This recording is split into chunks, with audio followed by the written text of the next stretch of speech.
जय हिंद जय भारत मित्रों, स्वागत है आपका फिर से एक बार कृष्णा जीएस वर्ड क्लासेस में।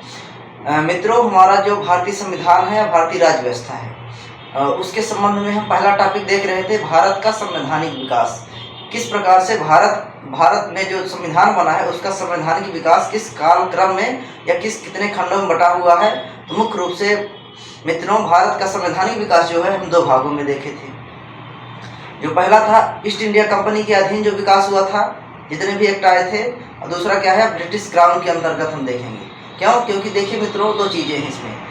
जब ब्रिटिश कंपनी भारत में आती है व्यापार करने के उद्देश्य से, फिर धीरे धीरे क्या होता है कि राजनीतिक गतिविधियाँ उसकी प्रारंभ हो जाती हैं और बक्सर का युद्ध जीतने के बाद प्रत्यक्षतः नियंत्रण हो जाता है राजनीतिक और व्यापारिक दोनों क्षेत्रों पर।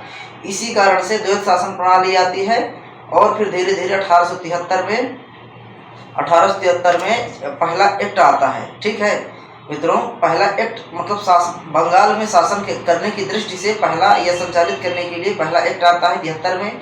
फिर आता है ईस्ट इंडिया एक्ट आता है, फिर मित्रों 1773 में आता है, फिर 1786 में आता है, 1784 में आता है। फिर इसी प्रकार से कई सारे एक्ट आते रहते हैं। 1813 में, 1833 में, फिर 1853 में। फिर मित्रों 1857 में एक ऐसी क्रांति होती है कि जिससे भारत में शासन करने की दिशा ही बदल देती है। 1857 की क्रांति जो होती है बहुत भयानक होती है पूरे देश में, और अंग्रेजों को पता चल सकता है, यह चलता है कि अब भारत में शासन करना इतना आसान नहीं है। तब सीधे क्या करते हैं, ईस्ट इंडिया कंपनी का शासन समाप्त करके सीधे भारत में जो शासन के संचालन की गतिविधियां हैं, एक्ट जितने भी चीज़ें हैं, वो सब ब्रिटिश क्राउन के अंतर्गत पहुंच गए और उसके वहाँ से जो नियम रूल बनते थे वहाँ से शासन का संचालन होने लगा। मित्रों, इसीलिए हम भारत में संवैधानिक विकास में हम देखेंगे दूसरा खंड जो है ब्रिटिश क्राउन के अंतर्गत संवैधानिक विकास। ब्रिटिश क्राउन के अंतर्गत संवैधानिक विकास। और ये पहला क्या था, ईस्ट इंडिया कंपनी के अधीन, ईस्ट इंडिया कंपनी के अधीन। मित्रों देखिए, इसमें जो है सबसे पहले 1773 का एक्ट आता है, फिर 1784 का एक्ट आता है, फिर 1786 का एक्ट आता है।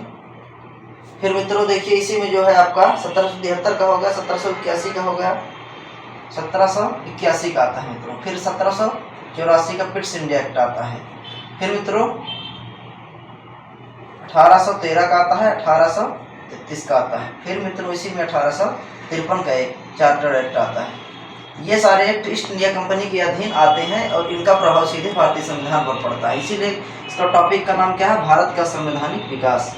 अब देखिए मित्रों, ब्रिटिश क्राउन के अंतर्गत 1857 के क्रांति के बाद यानी कुछ न कुछ नई घटना घटती है जब भारत के इतिहास में उस समय की घटना है, तब कुछ एक्ट पारित करते हैं, सुधार लाते हैं ताकि हम भारतीयों को अपने हित में करे रहें और हम उनका भरपूर फायदा उठा सकें।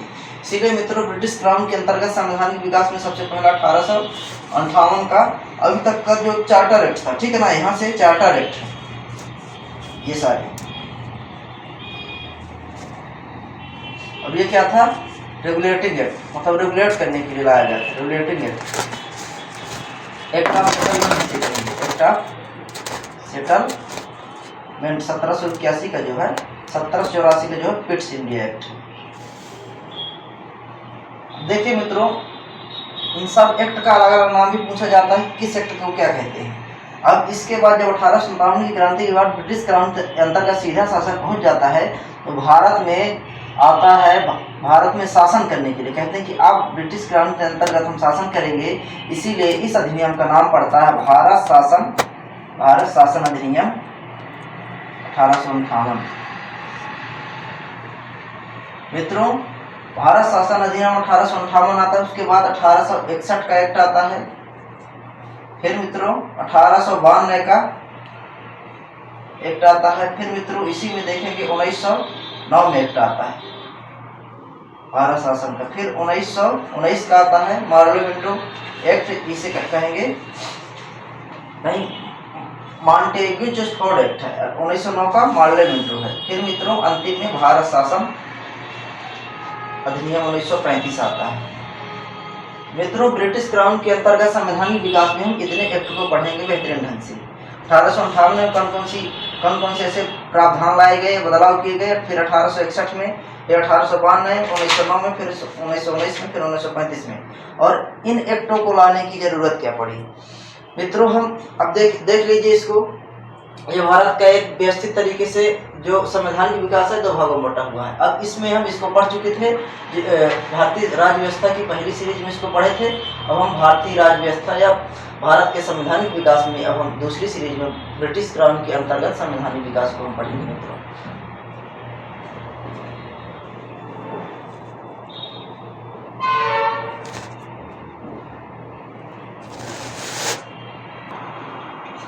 मित्रों ब्रिटिश क्राउन के अंतर्गत जो पहला भारत का जो 1858 में भारत शासन अधिनियम आता है, 1858 का जो एक्ट है उसे क्या भारत शासन अधिनियम के नाम से जानते हैं। और इसके जो प्रमुख प्रावधान है क्या क्या है देखते हैं मित्रों कि 1858 में क्या किया गया था। इसके पहले ईस्ट इंडिया कंपनी के हाथों में भारत का शासन संचालन होता था। तो कंपनी के शासन का अंत करके ईस्ट इंडिया कंपनी के शासन को समाप्त कर मित्रों 1858 का जो भारत शासन अधिनियम है उसमें क्या कहा गया कि कंपनी के शासन को समाप्त कर, ठीक है ना। अब जो है शासन ब्रिटिश क्राउन के अधीन सौंपा गया। समाप्त कर ब्रिटिश क्राउन शासन, कंपनी के शासन को समाप्त कर शासन ब्रिटिश क्राउन के अंतर्गत होगा। कहने का तात्पर्य है मित्रों जो 1858 का एक्ट है, 1858 का एक्ट है उसमें इसके पहले जो क्या था कि कंपनी का शासन हुआ करता था, लेकिन इस एक्ट के तहत ईस्ट इंडिया कंपनी का शासन को समाप्त किया गया और भारतीय शासन का दायित्व जो भारतीय शासन का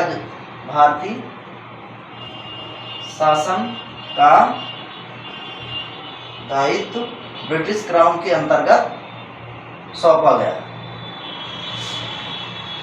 अब भारत का शासन सीधे क्या किया जाएगा, कंपनी से संचालित न होकर ब्रिटिश संसद जो है, ठीक है, ये ब्रिटिश क्राउन है, ब्रिटिश संसद के अधीन ही आती है। ब्रिटिश संसद के तहत अब वहां से जो भी चीजें नियम बनेगी वहां से संचालित होंगी। मित्रों इसी में हम इस एक्ट की दूसरी विशेषताएं देखते हैं कि इस एक्ट में दूसरा सबसे महत्वपूर्ण कार्य किया गया कि भारत में जो गवर्नर जनरल था, भारत के गवर्नर जनरल के पद को समाप्त कर वायसराय पद का सृजन। देखिए मित्रों 1833 के एक्ट में यह कहा जाता है कि बंगाल का गवर्नर जनरल अब भारत का गवर्नर जनरल कहलाएगा। क्या कहा जाता है मित्रों 1833 के एक्ट में यह कहा जाता है कि बंगाल का गवर्नर जनरल अब भारत का गवर्नर जनरल कहा जाएगा। और फिर 1858 के एक्ट में यह कहा जाता है कि अब भारत के गवर्नर जनरल के पद को समाप्त किया जाता है, उसके जगह पर वायसराय नामक एक पद को सृजित किया जाता है। ठीक है, इसी में हम देखेंगे कि अगर क्वेश्चन आता है कि भारत का अंतिम गवर्नर जनरल कौन है, तो लॉर्ड कैनिंग है। कौन है मित्रों? Lord Canning. लॉर्ड कैनिंग जो है भारत का क्या है, अंतिम गवर्नर जनरल है और प्रथम वायसराय भी है। लॉर्ड कैनिंग प्रथम वायसराय भी है और अंतिम गवर्नर जनरल भी है। मित्रों अगर क्वेश्चन आता है आप एग्जाम में कि भारत का अंतिम गवर्नर जनरल कौन है, तो क्या कहेंगे? लॉर्ड कैनिंग है। प्रथम वायसराय कौन है? लॉर्ड कैनिंग है। देखिए मित्रों इसमें दूसरा रिफॉर्म से सुधार ये किया गया। अब तीसरी चीज को हम देखिए इसमें। देखिए भारत में मंत्री पद की व्यवस्था की जाती है। भारत में मंत्री पद की व्यवस्था की जाती है। मित्रों अब इसी की अगली कड़ी में हम देखेंगे कि 15 सदस्यीय भारत परिषद का सृजन होता है। क्या 15 सदस्यीय भारत परिषद का सृजन किया जाता है शासन संचालन के लिए। भारत 15 सदस्यीय भारत परिषद का सृजन किया जाता है। मित्रों इन 15 सदस्यों में हम देखेंगे तो 8 जो सदस्य होते हैं ब्रिटिश सरकार द्वारा नियुक्त होते हैं, 7 सदस्य कंपनी के निदेशक मंडल द्वारा। 8 जो सदस्य होते हैं ब्रिटिश सरकार द्वारा नियुक्त होते हैं और प्लस 7 सदस्य कंपनी के निदेशक मंडल के द्वारा। ठीक है, तो मित्रों अब इसी में अब क्या है, 15 सदस्यीय भारत परिषद गठन किया गया। अब अगला प्रावधान देखेंगे कि भारत का शासन संचालन के, भारत के प्रशासन संचालन के लिए या शासन के संचालन की व्यवस्थित रूप से भारत के राज्य सचिव की, मतलब यह एक राज्य सचिव, भारत सचिव नामक पद का सृजन किया जाता है। देखिए मित्रों क्या होता है, इसके पहले प्रशासन के संचालन के लिए board of director, board of controller का क्या था, गठन किया गया था। कब? 1784 के पिट्स इंडिया एक्ट पर। लेकिन 1858 के दिन में यह कहा जाता है board of director, board of controller को समाप्त करके भारत सचिव नामक पद का सृजन किया जाएगा। क्या? भारत सचिव पद का सृजन किया जाएगा। और board of director, board of, ये मान लीजिए मित्रों डायरेक्टर है और क्या है, बोर्ड ऑफ कंट्रोलर है। क्या है? कंट्रोलर। इनको समाप्त करके इनकी समस्त शक्तियां इसको भारत सचिव को दे दी जाती है। ठीक है मित्रों, ये क्या है, इसकी पांचवी विशेषता था कि बोर्ड ऑफ डायरेक्टर या बोर्ड ऑफ कंट्रोलर को समाप्त करके उसके समस्त अधिकार भारत सचिव को दे दिए गए। अब देखिए मित्रों इसी में 6वां प्रावधान क्या है कि अभी क्या होता था, क्या हुआ था कि बक्सर के युद्ध में, ठीक है, बक्सर के युद्ध में भारत की जितनी भी राजशाही शक्तियां थी या जो कहें कि भारत में जितने भी सम्राट थे मुख्य रूप से, वो क्या हुए थे, परास्त हो गए थे बक्सर के युद्ध में अंग्रेजों से। ठीक है, तो क्या हुआ था कि इनको अभी ये था कि डायरेक्ट हम नहीं हटा सकते, तो इनको कुछ न कुछ पद दे करके क्या खुश किया गया था कि आप ठीक है पद पर बने रहिए, कार्य हमारे अनुसार करेंगे। तो अब मुगल सम्राट का पद है यथावत बना था, लेकिन वो कंपनी के खिलाफ नहीं जा सकता था। इसीलिए अब 1858 के एक में यह कह दिया गया कि मुगल, और इनको पेंशन मिलती थी, मुगल सम्राट के पद को समाप्त किया गया, क्योंकि 1857 की क्रांति में ये सब बढ़ चढ़कर भाग लिए थे। जब आप पढ़ेंगे 1857 की क्रांति, इसीलिए ब्रिटिश सरकार ने मुगल सम्राट के पद को समाप्त कर दिया इस अधिनियम के द्वारा। अब मित्रों देखते हैं कि भारतीय मामलों पर अब सीधा नियंत्रण किसका हो गया, ब्रिटिश सरकार का, ब्रिटिश संसद का हो गया। किसका? भारतीय मामलों पर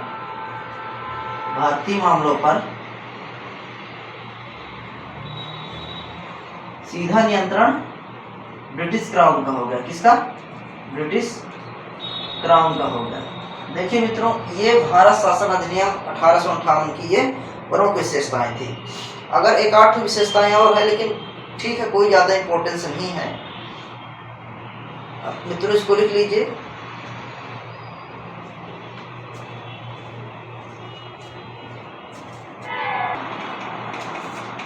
मित्रों अब आता है आपका 1861 का भारत परिषद अधिनियम का। कौन सा? 1861 का भारत परिषद अधिनियम। देखिए मित्रों 58 के 3 वर्षों बाद आता है 1861 का भारत परिषद अधिनियम।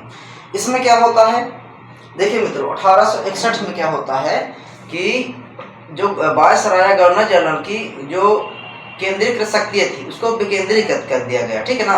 और प्रांतीय विधान परिषदों को क्या किया, कानून बनाने का अधिकार दे दिया गया। और इसी में क्या होता है मित्रों कि 1861 में ही पोर्टफोलियो प्रणाली लागू होती है। भैया कहें कि हम इसको क्या कहा जाता है, एक प्रकार से विभागीय प्रणाली या पोर्टफोलियो प्रणाली। और इसके जनक कौन माने जाते हैं, लॉर्ड कैनिंग माने जाते हैं। ठीक है मित्रों, अब इसी में क्या होता है कि अध्यादेश जारी करने की शक्ति जो हमारे भारतीय संविधान के अनुच्छेद 123 और राज्यों की 213 में प्रावधान है, क्या अध्यादेश, तो अध्यादेश जारी करने की शक्ति प्रदान की गई। मित्रों अध्यादेश क्या होता है, देखिए जैसे संसद का सत्र कुछ ही 3 चरणों पर लगता है या 3 समय पर लगता है, या कहें कि लोकसभा का जो सत्र होता है एक प्रकार से शीतकालीन होता है, ग्रीष्मकालीन होता है, और एक क्या होता है, शीतकालीन होता है, ग्रीष्मकालीन होता है, एक मानसून, 3 सत्र होता है। तो क्या होता है मित्रों कि जब सत्र लगा, जब कोई हम कानून बनाते हैं तो संसद के माध्यम से बनाते हैं, और जब संसद का सत्र ना चालू हो तब हम क्या कर सकते हैं, उस स्थिति में हम अध्यादेश ला करके कानून को राष्ट्रपति की पहले हस्ताक्षर ले लेते हैं, वह उस कानून को पारित करा लेते हैं। मान लीजिए कोई एक्ट लाना है तो हम एक्ट ला करके राष्ट्रपति के हस्ताक्षर करवा के उस कानून को प्रभावी करा सकते हैं। बाद में जब संसद सत्र में बैठती है तब क्या कर सकते हैं, फिर उसकी अनुमति ले सकते हैं। यही है क्या मित्रों, अध्यादेश। तो इसी 18 अगर पूछा जाए कि अध्यादेश शब्द का प्रयोग अध्यादेश सबसे पहले किस अधिनियम पर लाया गया था, तो 1861 के भारत परिषद अधिनियम पर अध्यादेश लाया गया था मित्रों। अब देखिए इसकी जो विशेषताएं हैं तो हम देखते हैं कि इस अधिनियम की क्या है विशेषताएं। तो सबसे पहली विशेषता क्या है मित्रों इस अधिनियम की, इसके द्वारा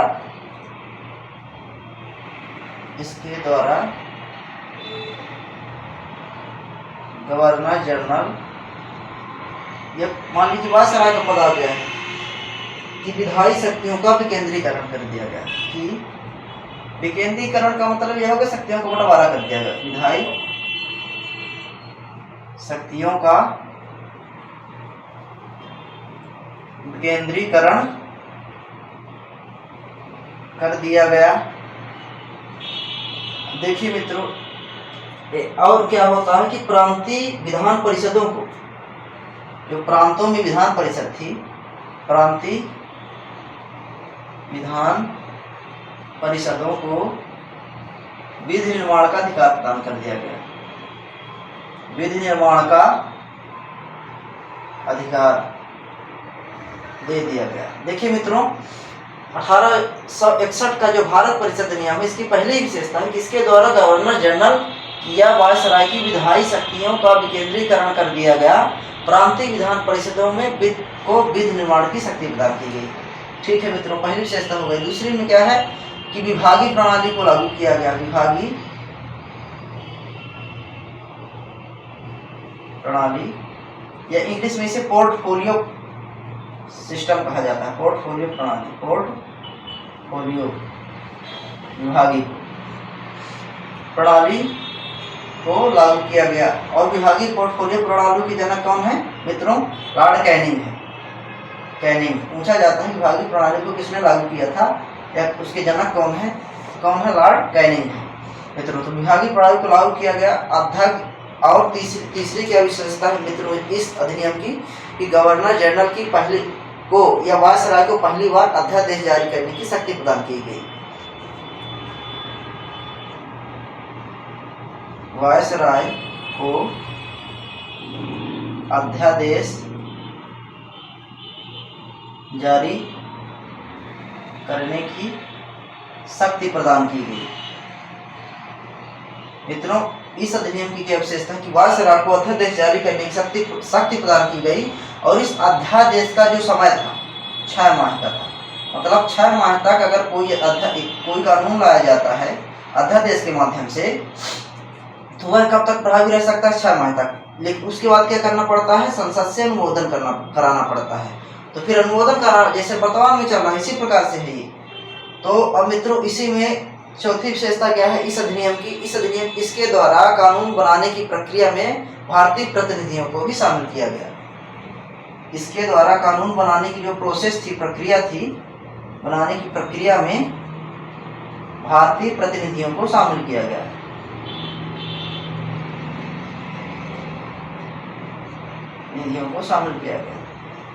मित्रों 1861 के भारत परिषद की अधिनियम की जो विशेषता है ये इस प्रकार से है कि गवर्नर जनरल की विधायी शक्तियों का विकेंद्रीकरण कर दिया गया और प्रांतीय विधान परिषदों को विधि निर्माण का अधिकार दे दिया गया। दूसरी चीजें है इसमें विभागीय जो प्रणाली थी पोर्टफोलियो प्रणाली को लागू किया गया, लॉर्ड कैनिंग ने लागू किया था। वायसराय को अध्यादेश जारी करने की शक्ति दे दी गई और अध्यादेश का कार्यकाल कितना था या कहें कि उसकी वैधता तिथि क्या थी, 6 माह थी।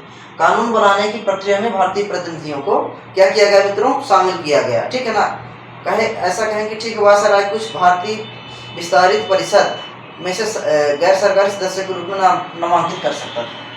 ठीक है मित्रों, ये क्या हो गया भारत परिषद अधिनियम 1861 की विशेषताएं। अब हम आगे चलेंगे कि भारत, अब इसके बाद क्या पढ़ेंगे कि 1892 का जो एक्ट था उसकी क्या क्या विशेषताएं हैं मित्रों। मित्रों अब आता है 1861 के अधिनियम के बाद भारत परिषद अधिनियम 1892 आता है। अब देखिए इस अधिनियम की विशेषताएं देखने से पहले इसके पहले 2 एक्ट और आते हैं छोटे छोटे।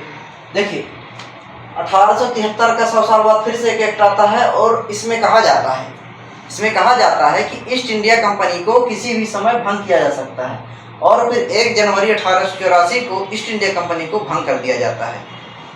तो कहने का मतलब ये है मित्रों कि अगर प्रश्न आता है ईस्ट इंडिया कंपनी को किस एक्ट के माध्यम से भंग किया गया था, तो 1873 के एक्ट के माध्यम से। कब? 1 जनवरी 1884 में। मित्रों इसी में अगर हम अगला देखें कि 1800 कब है? 73 में। 3 साल बाद फिर से 1876 का जो एक एक्ट आता है, शाही उपाधि अधिनियम आता है। यह शाही उपाधि अधिनियम आता है, तो इसमें कहा जाता है कि इसमें यह प्रावधान किया गया इस एक्ट के द्वारा कि भारत की सामग्री अब महारानी विक्टोरिया को घोषित कर दिया जाता है। मित्रों अगर क्वेश्चन पूछता है कि किस एक्ट के माध्यम से महारानी विक्टोरिया को भारत का सामग्री घोषित किया जाता है, तो 1876 के शाही उपाधि अधिनियम के द्वारा हम इस क्वेश्चन को हम इस तरह क्लिक करेंगे कि 1876 के शाही उपाधि अधिनियम के द्वारा हम महारानी विक्टोरिया को भारत का सामग्री घोषित कर दिए। मित्रों अब हम अगली कड़ी में देखते हैं कि भारत परिषद अधिनियम 1892 की विशेषता क्या है। तो सबसे पहली विशेषता इसमें यह है कि पहली बार निर्वाचन पद्धति को स्वीकार किया गया इस एक्ट के द्वारा, चाहे भले ही अप्रत्यक्ष रूप से हो। तो इसमें अप्रत्यक्ष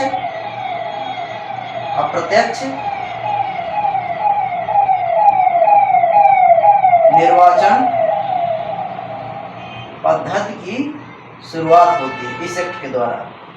मित्रों अगर आपसे क्वेश्चन पूछता है किसी भी एग्जाम में कि भारत परिषद अधिनियम 1892 की विशेषताएं क्या है, ठीक है, मेंस का टॉपिक है।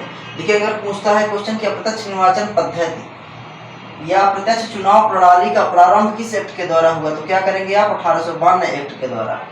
मित्रों इसी में जो दूसरी विशेषताएं हैं भारत परिषद अधिनियम 1892 की, तो वह यह है कि देखिए कि इस एक्ट के द्वारा राजस्व व्यय व बजट पर बहस करने व पूरक प्रश्न पूछने का अधिकार मिला। मित्रों ऐसा कौन सा एक्ट है जिसके द्वारा राजस्व व्यय बजट पर बहस करने का और पूरक प्रश्न पूछने का अधिकार दिया गया? तो 1892 का ही वही एक्ट है जिसके तहत राजस्व व्यय बजट पर क्या है, बहस करने का, पूरक प्रश्न पूछने का अधिकार दिया गया। लेकिन मित्रों इस पर मतदान करने का अधिकार नहीं दिया गया, इसको ध्यान रखना है, मत देने का अधिकार नहीं दिया गया। इसमें क्या किया गया था? इसके द्वारा राजस्व व्यय बजट पर बहस करने व कार्यकारिणी से प्रश्न पूछने का अधिकार दिया गया था। किससे? कार्यकारिणी से। तो देखिए मित्रों इसमें तीसरी जो विशेषताएं हैं भारत परिषद अधिनियम 1892 की, उसमें क्या कहा गया है कि केंद्रीय विधान परिषद की सदस्य में, इसमें इसकी विशेषता एक चीज और है कि केंद्रीय विधान परिषद की सदस्य संख्या में वृद्धि की गई। केंद्रीय विधान परिषद की जो सदस्य संख्या है उसमें वृद्धि की गई। 3 विशेषताएं हैं भारत परिषद अधिनियम 1892 की। अप्रत्यक्ष निर्वाचन प्रणाली है, दूसरा क्या है, राजस्व व्यय बजट पर बहस करने व पूरक प्रश्न पूछने का अधिकार, तीसरा है केंद्रीय विधान परिषद में सदस्यों की संख्या में वृद्धि की गई। अब मित्रों अब 1892 के अधिनियम के बाद हम सीधे पूछते हैं कब? 1909 के अधिनियम पर। अभी ये बहुत खास अधिनियम है क्योंकि इस अधिनियम में पहली बार कहा गया था कि पृथक निर्वाचन पद्धति यहीं से स्टार्ट हो गई, अप्रत्यक्ष हुई थी, लेकिन एक पृथक जो है किसी विशेष समुदाय के लिए दिया गया था, तो 1909 के अधिनियम में दिया गया था। और देखिए मित्रों अब क्या आता है कि भारत परिषद अधिनियम 1909 आता है, ठीक है। और ठीक है इसमें जो इसकी जो विशेषताएं हैं तो हम देखेंगे ही, लेकिन इसके पहले यह देखते हैं कि इस अधिनियम को मार्ले मिंटो अधिनियम के नाम से जाना जाता है। मार्ले जो है उस समय भारत सचिव हुआ करता था और मिंटो भारत का वायसराय हुआ करता था, इसलिए इस अधिनियम का नाम क्या पड़ गया? मार्ले मिंटो अधिनियम। यह कब आता है? 1909 में आता है। अब देखिए मित्रों यह जो अधिनियम है खासा विवाद में रहता है। 1935 में 1905 में बंगाल विभाजन होता है, सांप्रदायिक आधार पर किया जाता है, हिंदू मुस्लिम पर फूट डालो और राज करो की नीति के तहत अंग्रेज जो क्या करते हैं, बंगाल उस समय क्या हुआ, राष्ट्रीयता या स्वतंत्रता का क्रांतिकारी की समस्त गतिविधि का केंद्र हुआ करता था बंगाल। मित्रों क्या था कि अंग्रेजों ने देखा समझा कि यहाँ से सारी जो है क्रांतिकारी आंदोलन या कहे कि भारत को आज़ाद करने की मुहिम चल रही है, तो अगर हम हिंदू, बंगाल जो बहुत विस्तृत एरिया था, इसको अगर हम हिंदू मुस्लिम के आधार पर बांट दें तो आपस में फूट हो जाएगी। तो ये जो क्रांतिकारी कदम थे, जो स्वतंत्रता के लिए जो लोग एकजुट थे, वो आपस में ही मतभेद पैदा हो जाएगा, तो इनका आंदोलन कमजोर हो जाएगा। इसीलिए 1905 में बंगाल का विभाजन कर दिया जाता है। तर्क दिया जाता है मित्रों कि बंगाल इतना विस्तृत एरिया है, ये लूटपाट होती है, इतनी कई तर्क दिए जाते हैं, लेकिन वो भी सार्थक तर्क नहीं रहते हैं। फिर इसी के चलते विरोध होता है, ठीक है। स्वदेशी आंदोलन 1906 में चलता है। फिर 1909 में क्या होता है, 3 से 4 साल बाद 1909 का अधिनियम लाती है ब्रिटिश सरकार जो है, 1909 का अधिनियम लाती है। उसमें सांप्रदायिकता को वैधानिक दर्जा दे दिया जाता है मित्रों। क्यों? क्योंकि पहली बार मुस्लिमों के लिए पृथक प्रतिनिधित्व प्रणाली लाई गई थी। उसमें यह कहा गया था कि मुस्लिम जो मतदाता है, मुस्लिम जो मान लीजिए कैंडिडेट है या जनप्रतिनिधि खड़ा होता है चुनाव में, तो उसको मतदान सिर्फ मुस्लिम कैंडिडेट कर सकता है। यही है पृथक प्रतिनिधित्व प्रणाली। तो देखते हैं मित्रों इस अधिनियम की विशेषता क्या है कि पहली बार क्या किया था इसमें, पहली बार मुस्लिम समुदाय के लिए, पहली बार मुस्लिम समुदाय के लिए पृथक प्रतिनिधित्व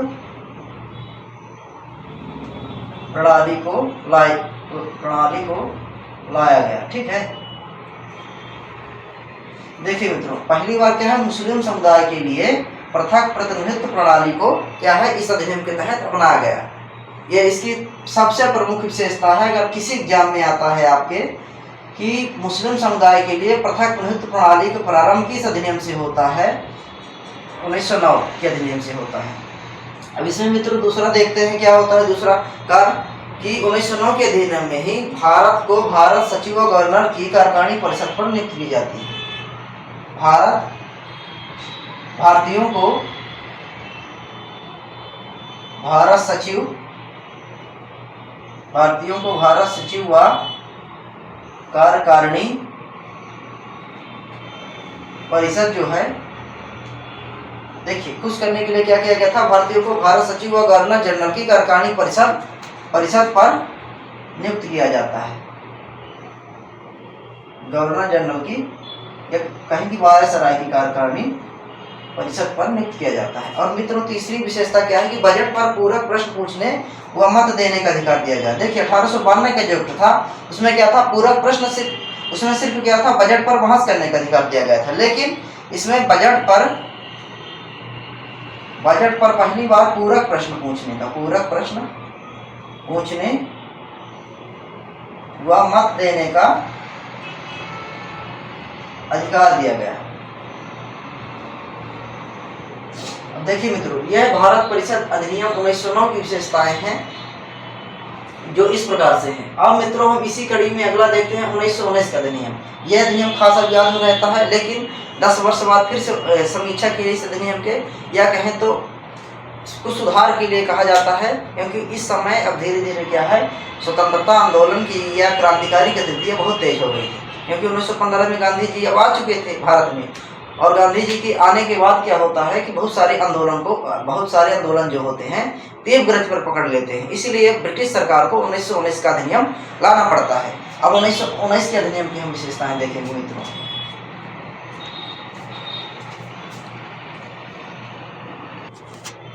मित्रों जो भारत शासन अधिनियम 1919 है, अब इस अधिनियम का नाम क्या पड़ जाता है, फिर से भारत शासन अधिनियम 1919।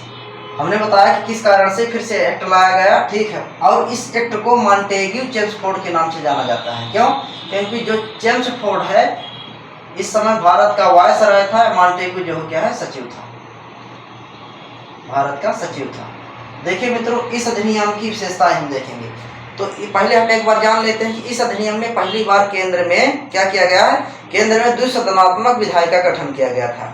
और दूसरी चीज क्या थी 1919 के अधिनियम में कि ली आयोग के द्वारा क्या है, लोक सेवा आयोग के गठन का प्रावधान किया गया था और प्रांतों में द्वैध शासन प्रणाली का प्रवर्तन किया गया था। लोक सेवा आयोग का गठन ठीक है, महालेखा परीक्षक पद की नियुक्ति की गई थी। बहुत सारे कार्य ऐसे हैं जो इस अधिनियम के द्वारा सांप्रदायिक जो प्रतिनिधित्व प्रणाली है उसका विस्तार किया गया था। देखते हैं मित्रों हम इस अधिनियम की विशेषताएं। जैसे पहला क्या है, केंद्र में द्विसदनात्मक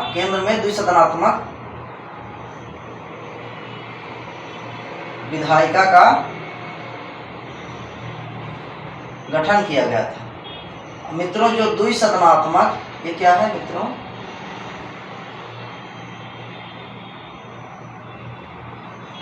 द्विसदनात्मक विधायिका जो है ये दो भागों में बटी थी भाई, दो सदन थे इसमें। पहला क्या था इसका, पहला था राज्य परिषद, दूसरा क्या है केंद्रीय विधान परिषद। राज्य परिषद, दूसरा क्या है केंद्रीय विधान परिषद।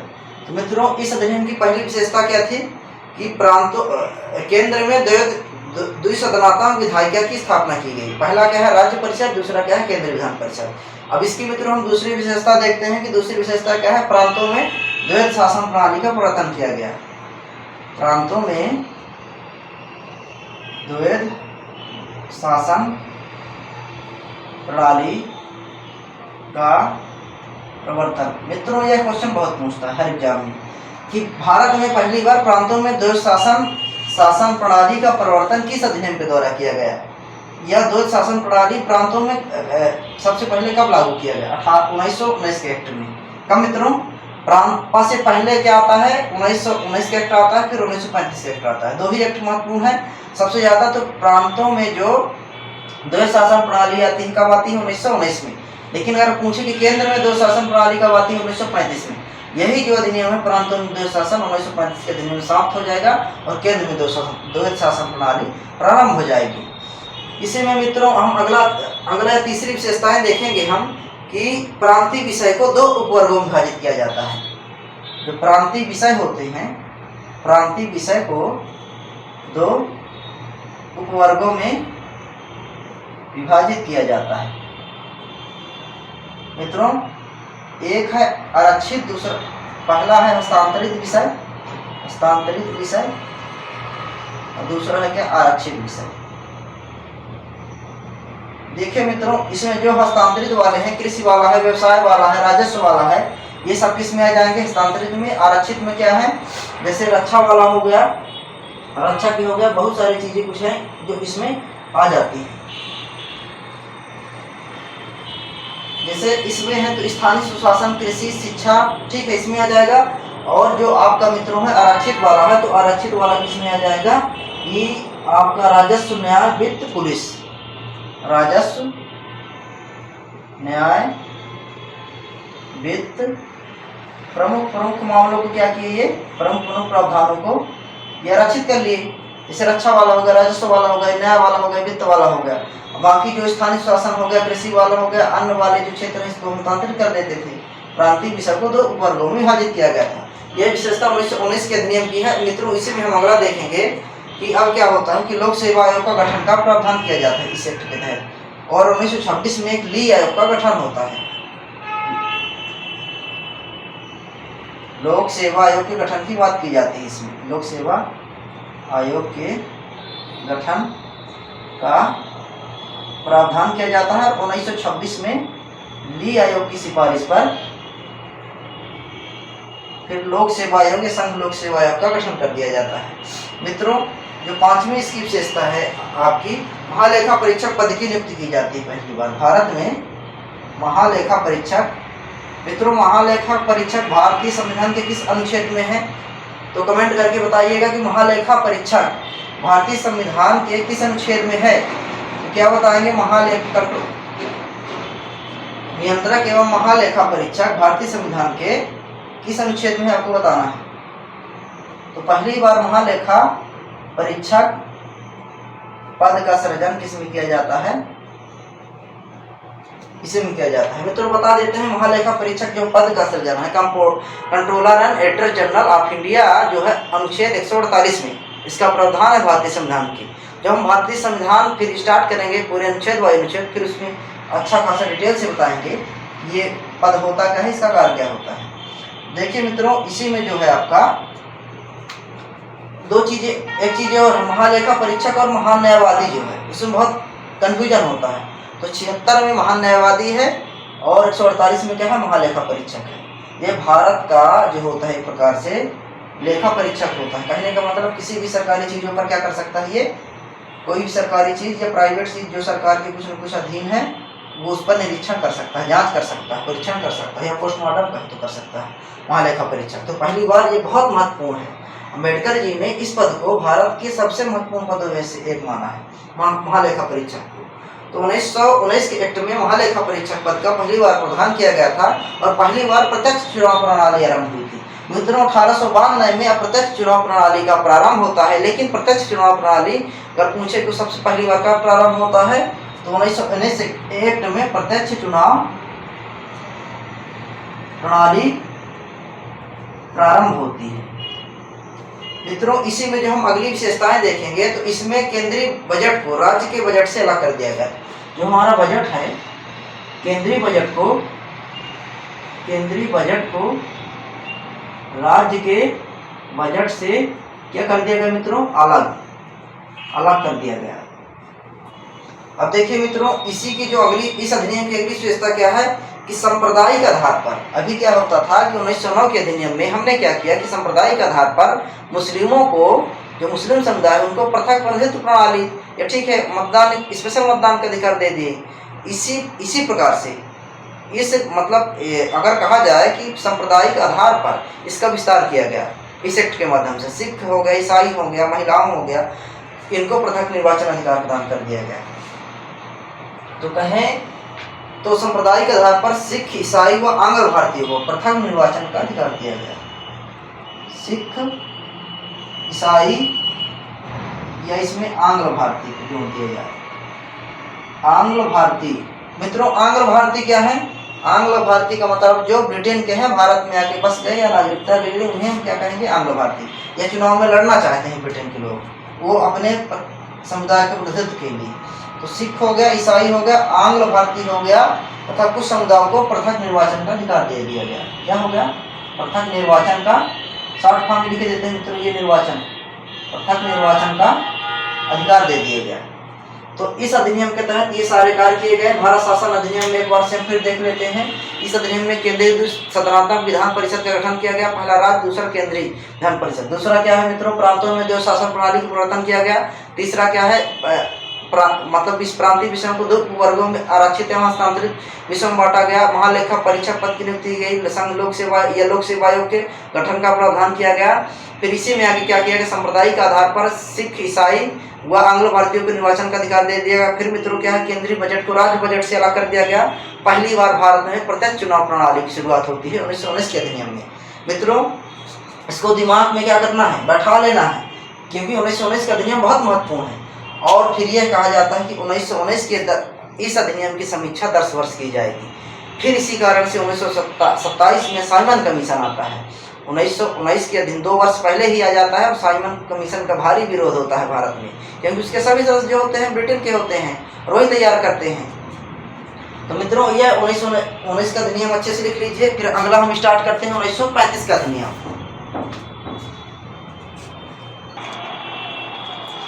मित्रों 1935 का जो भारत शासन अधिनियम आता है, इसके पहले भारत में जो है क्रांतिकारी गतिविधियां बहुत तेज हो चुकी थी।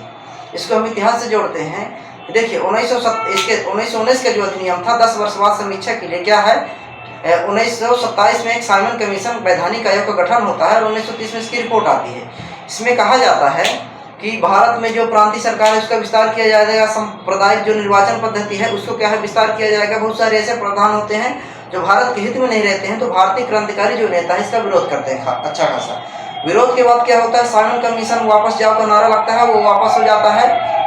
और फिर मित्रों क्या होता है, 1935 में 1930-32 में क्या होता है मित्रों, गोलमेज सम्मेलन होता है। फिर उसके बाद 1930 में ही सविनय अवज्ञा आंदोलन चलता है। इन सबको देखते हुए 1935 में ब्रिटिश सरकार ने क्या करती है, जब ब्रिटिश सरकार को यह लगने लगा कि अब स्थितियां हमारे ठीक नहीं हैं, हमको कुछ ऐसा करना चाहिए ताकि भारतीय खुश हो जाए। फिर से भारतीयों को खुश करने के लिए, या ठीक है या कहें कि कुछ भारतीयों को अपने तरफ लोक लुभावने दे देते थे वादा और क्या करते थे, अच्छा खासा शोषण करते थे।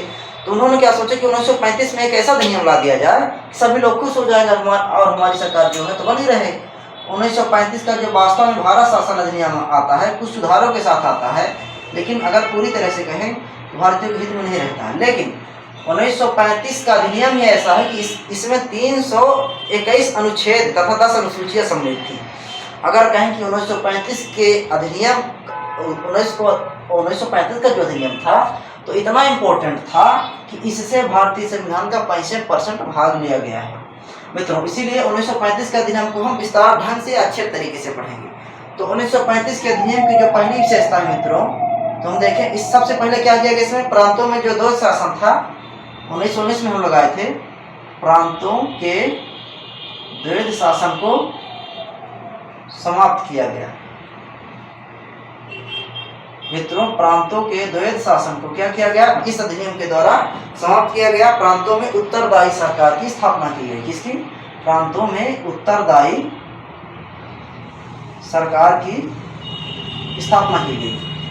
तो 1935 का जो भारत शासन अधिनियम है उसमें पहला कार्य क्या किया गया, प्रावधान किया गया कि प्रांतों में द्वैध शासन को समाप्त कर दिया गया। प्रांतों में द्वैध शासन लागू कब हुआ था? 1919 में समाप्त कर दिया गया 1935 में। दूसरा कार्य यह होता है कि केंद्र में अब द्वैध शासन, जब प्रांत समाप्त हो गया तो केंद्र में अब क्या हो गया, द्वैध शासन प्रणाली को लागू किया गया। द्वैध शासन प्रणाली को क्या किया गया मित्रों, लागू किया गया।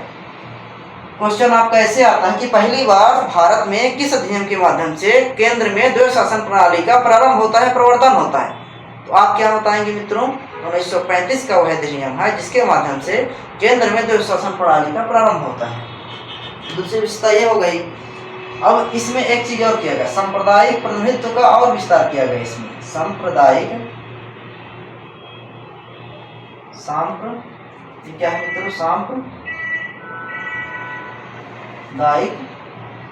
प्रतिनिधित्व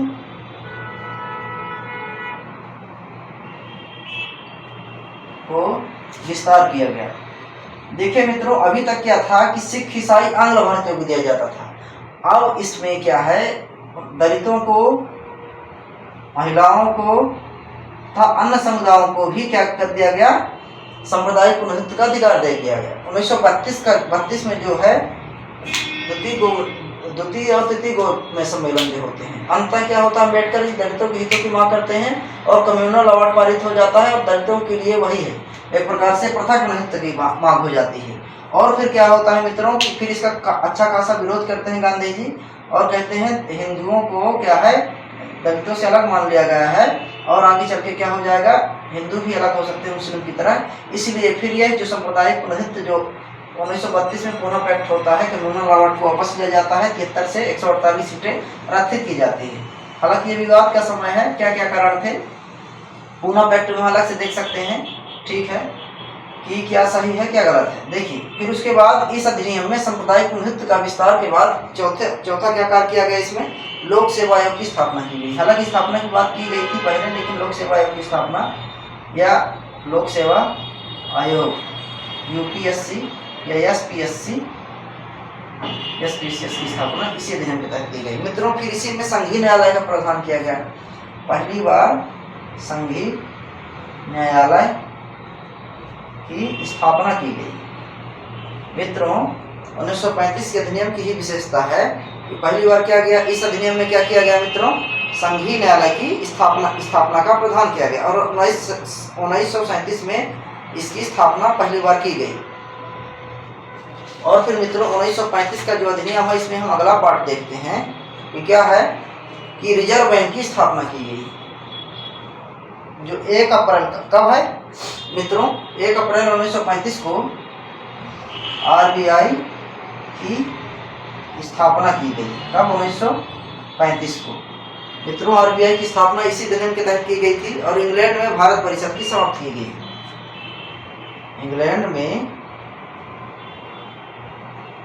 भारत परिषद की समाप्ति की गई। अब मित्रों अब इसी में ब्रिटिश संसद की सर्वोच्चता सिद्ध हो जाती है। क्या? ब्रिटिश संसद को सर्वोच्च सिद्ध किया गया। इस अधिनियम के द्वारा ब्रिटिश संसद को सर्वोच्च सिद्ध किया गया। अब देखते हैं मित्रों अखिल भारतीय संघ की एक, अब यह कहा गया कि अब एक अखिल भारतीय संघ की स्थापना की जाएगी। अखिल भारतीय संघ की इस अधिनियम की ये सब विशेषताएं हैं, बहुत इंपॉर्टेंट है। पूछ लेता कि अखिल भारतीय संघ की स्थापना किस अधिनियम के तहत की गई, 1935 के एक्ट के तहत। तो अखिल भारतीय संघ की स्थापना इसी अधिनियम के माध्यम से की गई थी। और 11 राज्यों में से 6 में द्विसदनात्मक व्यवस्था का प्रारंभ किया गया था। मित्रों क्या एक चीज और था कि समवर्ती सूची के विषयों पर भी परिसंघ व प्रांतीय विधान मंडल दोनों को कानून बनाने का अधिकार दिया गया था। और जो परिसंघ सूची, इसमें एक चीज और की गई थी, ठीक है, संघीय न्यायालय का प्रावधान किया ही गया था।